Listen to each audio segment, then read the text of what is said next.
Hello दोस्तों, स्लोकर्स academy में आप सबका स्वागत है। जैसा कि मैंने पिछले वीडियो में आप सबको काव्यखंड पाठ 2 पद पाठ का अर्थ बताया था। आज मैं आप सबको इस पाठ का वस्तुनिष्ठ प्रश्न कराने वाला हूं, तो आप सभी लोग इस वीडियो को आखिरी तक ज़रूर देखिएगा और इन सारे वस्तुनिष्ठ प्रश्न को अपने कॉपी में ज़रूर नोट कर लीजिएगा। तो चलिए वीडियो को शुरू करते हैं।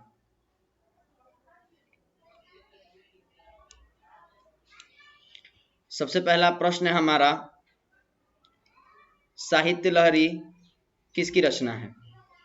ऑप्शन ए है सूरदास, ऑप्शन बी है जायसी, ऑप्शन सी है कबीरदास, ऑप्शन डी है तुलसीदास। तो इसका करेक्ट आंसर होगा सूरदास। साहित्य लहरी सूरदास की रचना है। दूसरा प्रश्न है हमारा, सूरदास की रचनाओं की भाषा क्या है? ऑप्शन ए है अवधी, ऑप्शन बी है ब्रजभाषा, ऑप्शन सी है खड़ी बोली, ऑप्शन डी है मैथिली। तो इसका correct answer option number B होगा, ब्रजभाषा। तीसरा प्रश्न है हमारा, सूरदास के दीक्षा गुरु का नाम क्या था? Option number a Narhari Das, option number b है Vithalnath, option number c Vallabhacharya, option number d इनमें से कोई नहीं। तो इसका करेक्ट आंसर हमारा होगा वल्लभाचार्य। सूरदास के दीक्षा गुरु कौन थे? तो महाप्रभु वल्लभाचार्य थे। तीसरा का correct answer option number C होगा। अगला प्रश्न चौथा नंबर है हमारा, सूरदास किस मार्ग में दीक्षित हुए थे? ऑप्शन नंबर है अष्टछाप, ऑप्शन नंबर बी संत मार्ग, ऑप्शन नंबर डी पुष्टि मार्ग, ऑप्शन नंबर डी इनमें से कोई नहीं। तो इसका करेक्ट आंसर होगा चौथा का ऑप्शन नंबर सी, पुष्टि मार्ग। पुष्टि मार्ग में जो है ये दीक्षित हुए थे। पांचवा नंबर ऑब्जेक्टिव है हमारा, वल्लभाचार्य से मिलने के पूर्व सूर्य किस भाव के पद गाते थे? ऑप्शन नंबर है प्रेम, ऑप्शन नंबर बी विरक्ति, ऑप्शन नंबर सी दैन्य, ऑप्शन नंबर डी अवसाद। तो पांचवा का करेक्ट आंसर होगा ऑप्शन नंबर सी, दैन्य भाव के जो है ये गीत गाया करते थे वल्लभाचार्य से दीक्षित होने से पहले। प्रश्न संख्या 6 हमारा है, सूरसागर किसकी रचना है? प्रश्न ये कह रहा है कि सूरसागर किसकी रचना है? तो ऑप्शन नंबर ए रैदास की, ऑप्शन नंबर बी सूरदास की, ऑप्शन नंबर सी नंददास की, ऑप्शन नंबर डी तुलसीदास की। तो इसका करेक्ट आंसर होगा ऑप्शन नंबर बी, सूरसागर जो है सूरदास की रचना है। मैंने आप सबको जब लेखक परिचय कवि परिचय जब मैं बता रहा था आप सबको सूरदास का, तो मैंने बताया था कि सूरसागर हो गया, साहित्य लहरी हो गया, सुर सरावली हो गया, ये किसकी रचना है? तो सूरदास की। तो यहाँ पूछा गया है कि सूरसागर किसकी रचना है? तो सूरसागर किसकी रचना है? तो सूरदास की रचना है। और प्रश्न संख्या 7वां हमारा है, द्वितीय पद में किस खाद्य पदार्थ का उल्लेख नहीं हुआ है? ऑप्शन नंबर ए दही का, ऑप्शन नंबर बी माखन का, ऑप्शन नंबर सी मिश्री का, ऑप्शन नंबर डी अपूप का। मतलब किस खाद्य पदार्थ का जो है द्वितीय पद में जिक्र नहीं हुआ? तो ऑप्शन नंबर डी इसका करेक्ट आंसर होगा। अपूप जो है इसका जिक्र नहीं किया गया है, तो ऑप्शन नंबर डी हमारा जो है करेक्ट आंसर होगा। 8वां प्रश्न है हमारा, सूरदास की कृति है, इनमें से कौन सूरदास की कृति है? Option number a Pranbhang, option number b Jayadrath, option number c Sahitya Lahari, option number d Barvai Ramayan. तो 8वां का करेक्ट आंसर होगा हमारा ऑप्शन नंबर सी, साहित्य लहरी जो है सूरदास की रचना है। अगला प्रश्न हमारा है 9 नंबर, सूरसागर किस भाषा में रचित है? भोजपुरी में, संस्कृत में, ब्रज भाषा में, अवधी भाषा में। तो सूरसागर किस भाषा में रचित है? तो इसका correct answer option number C होगा, ब्रज भाषा में।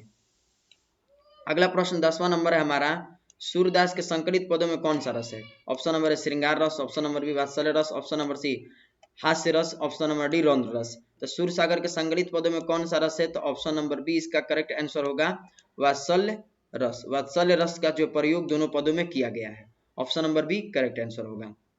अगला प्रश्न 11वां नंबर हमारा है, कन्या का अर्थ क्या होता है, या कन्या का क्या अर्थ होता है? ऑप्शन नंबर है स्त्री, ऑप्शन नंबर बी वधु, ऑप्शन नंबर सी पत्नी, ऑप्शन नंबर डी गोद। तो यहाँ कन्या शब्द का अर्थ क्या होगा? गोद होगा। तो 11 का करेक्ट आंसर डी होगा। ठीक। अगला प्रश्न हमारा है 12वां नंबर, भगवान श्री कृष्ण किस कवि के पूज्य थे? ऑप्शन नंबर ए तुलसीदास के, ऑप्शन नंबर बी जायसी के, ऑप्शन नंबर सी कबीरदास के, ऑप्शन नंबर डी सूरदास के। तो भगवान श्री कृष्ण किस कवि के पूज्य थे? तो ऑप्शन नंबर डी इसका करेक्ट आंसर होगा, सूरदास के। सूरदास कवि के ये पूज्य थे। तब 12 का option number D correct answer होगा। अगला प्रश्न 13वां नंबर कह रहा है कि सूरदास की कौन सी रचना है? पहला ऑप्शन नंबर ए कड़वक, ऑप्शन नंबर बी छप्पर, ऑप्शन नंबर सी कवित, ऑप्शन नंबर डी पद। तो 13 का correct answer option number d होगा कि पद जो है सूरदास की रचना है। 14 नंबर प्रश्न हमारा है कि सूरदास किस भक्ति के कवि हैं? सूरदास किस भक्ति के कवि हैं? राम भक्ति के, option number a, option number b वैष्णव भक्त के, ऑप्शन नंबर सी कृष्ण भक्ति के, या ऑप्शन नंबर डी इनमें से कोई नहीं। तो 14 का करेक्ट आंसर जो ऑप्शन नंबर सी होगा हमारा, कृष्ण भक्ति के जो है ये कवि थे। 15 नंबर प्रश्न हमारा है सूरदास किस भाषा के प्रसिद्ध कवि हैं? ऑप्शन नंबर अवधी भाषा, ऑप्शन नंबर बी ब्रज भाषा, ऑप्शन नंबर सी खड़ी बोली, ऑप्शन नंबर डी संस्कृत। तो इसका करेक्ट आंसर होगा 15 का ऑप्शन नंबर बी हमारा करेक्ट आंसर होगा कि सूरदास जो है किस भाषा के प्रसिद्ध कवि थे? तो ब्रज भाषा के।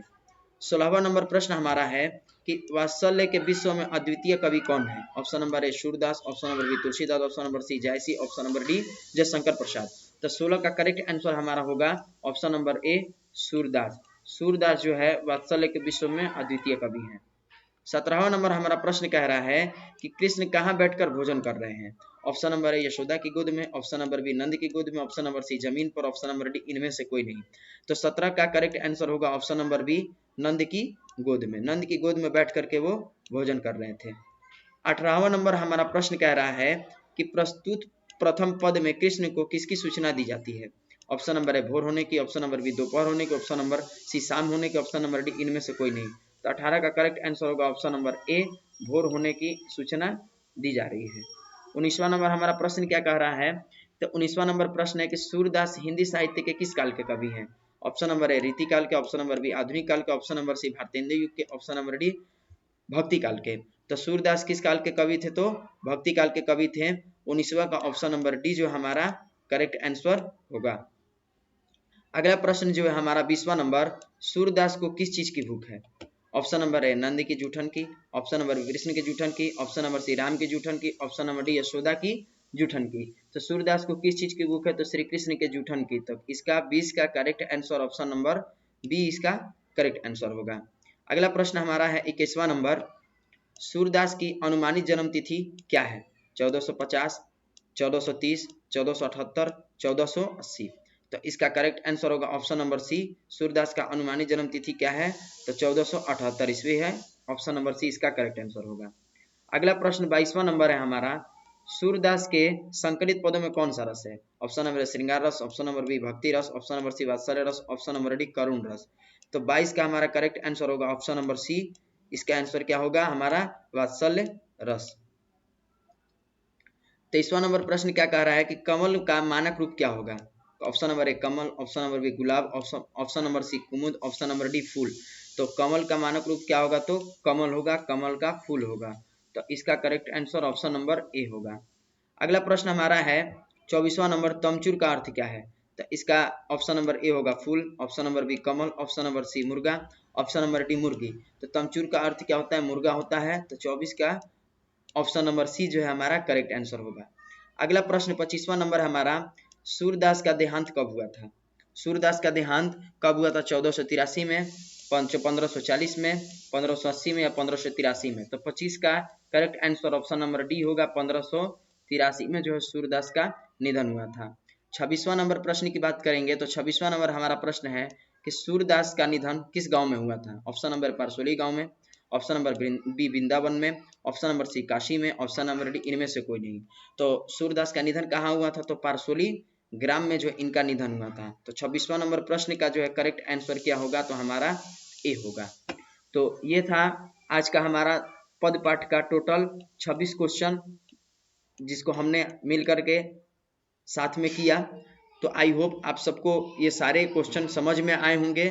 आप सभी लोग अपने कॉपी में इन सारे प्रश्नों को नोट कर लीजिएगा। और अगर आप सभी को इसका PDF नोट चाहिए तो हमारे टेलीग्राम चैनल से ज्वाइन कर लीजिए, और वहाँ श्लोकर्स एकेडमी हमारे चैनल से ज्वाइन करके जितने भी PDF नोट्स है हमारे क्लासेस के, उसको आप प्राप्त कर सकते हैं। और अगर ये वीडियो आप सभी को अच्छा लगा हो तो अपने दोस्तों में ज़रूर शेयर कीजिए। साथ ही हमारे चैनल को सब्सक्राइब कर लीजिए, बेल आइकन को प्रेस कर दीजिए, ताकि हमारी नई नई वीडियो जो है आप तक पहुंच सके। धन्यवाद।